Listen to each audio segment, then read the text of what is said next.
নমস্কাৰ বন্ধুসকল, আপোনালোকৰ মই স্বাগতম মোৰ চেনেল গভৰ্ণমেণ্ট জব ইনফৰমেশ্যন চেনেলটোলৈ। তো আজিৰ টপিকটো আপোনালোকে ভিডিঅ'ত থাম্বনেইল চাই গমেই পাইছে যে আছাম পুলিচৰ এবি আৰু এবিৰ এডমিট কাৰ্ড আহি গ'ল। কিন্তু ঠিকে আছে, কাৰণ ইয়াত কোনো টেনশ্যন কৰিবলৈ কথা নাই, কাৰণ কিয় আছাম পুলিচৰ অফিচিয়েল নটিফিকেশ্যনৰ পৰা আহিছে যিহেতু এইটো এডমিট কাৰ্ড সঁচাই হ'ব। ঠিক আছে, তো নেক্সট কথাটো হ'ল যে আছাম পুলিচৰ চাকৰিটো কিমান পাৰ্চেণ্ট লিগেল আৰু কিমান পাৰ্চেণ্ট আনলিগেল, সেইটো হৈছে আমি মন কৰিবলগীয়া আটাইতকৈ ডাঙৰ কথা। ঠিক আছে, চ' মই আপোনালোকক কিয় এইটো প্ৰশ্ন সুধিছোঁ, এইটো হৈছে biggest question of Assam police. কাৰণ বহুতে আশা কৰি আছে অসম পুলিচত চাকৰি ল'ম, বহুতে এনেধৰণৰ দুখীয়া ল'ৰা ছোৱালী আছে যিকাৰণে পইচা দিব নোৱাৰে আৰু পইচা নিদিয়াকৈ নিজৰ যোগ্যতাৰ ভিত্তিত চাকৰি ল'ব খোজে।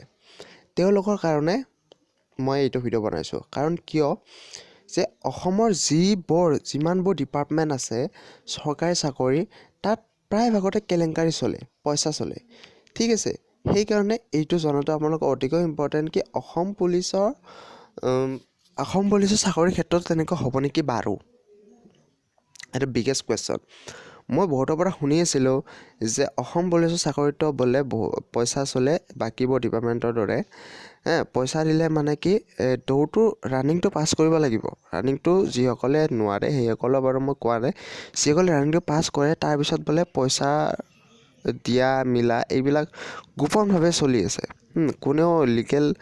কোনেও মানে বাহিৰত উলিয়াই ফেলে কৰা নাই, গোপনভাৱে চলি আছে। কিন্তু এইটো খুব বেয়া কথা, কাৰণ অসম পুলিচৰ চাকৰিৰ কাৰণে বহুতে ৰখি আছে। বহুতো যোগ্যতা প্ৰাৰ্থী যিসকলৰ ঘৰত টকা পইচাৰ অভাৱ, তেওঁলোকে চাকৰি কৰিব বিচাৰে ন। বেছিভাগ যিসকলৰ টকা পইচাৰ অভাৱ নাই তেওঁলোকে চাকৰি কৰিব নাহে কোনোদিন, তেওঁলোকে বিজনেছ কৰিব। তেওঁলোকৰ পইচা আছে, তেওঁলোকে বিজনেছ কৰি আকৌ ধনী হ'ব। কিন্তু চাকৰি কৰিব কোনে বিচাৰে? যিসকলৰ ঘৰত পইচাৰ অভাৱ, বিজনেছ কৰিবলৈ পইচা নাই, তেওঁলোকে আহে চাকৰি কৰিবলৈ।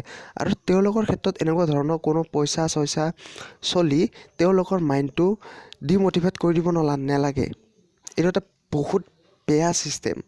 মই কৈছোঁ বহুতে বেয়া ছিষ্টেম। কাৰণ অসমত এতিয়া আপোনালোকে প্ৰায়বোৰ ডিপাৰ্টমেণ্টতে চাওক, যোগ্যতাৰ ভিত্তিত চাকৰি পোৱা মই ল'ৰা ছোৱালী খুব কমেই দেখিছোঁ, খুব কম পৰিমাণে দেখিছোঁ। চ' এইটো হ'ব নালাগে। যদি হৈ আছে সেইটো চৰকাৰে অতি সোনকালে ব্যৱস্থা কৰি ল'ব লাগে, পইচা চইচা দিয়াটো। ঠিক আছে, আৰু যিসকলে পইচা লোৱাটোও এটা ভুল আৰু পইচা দিয়াটোও এটা ভুল।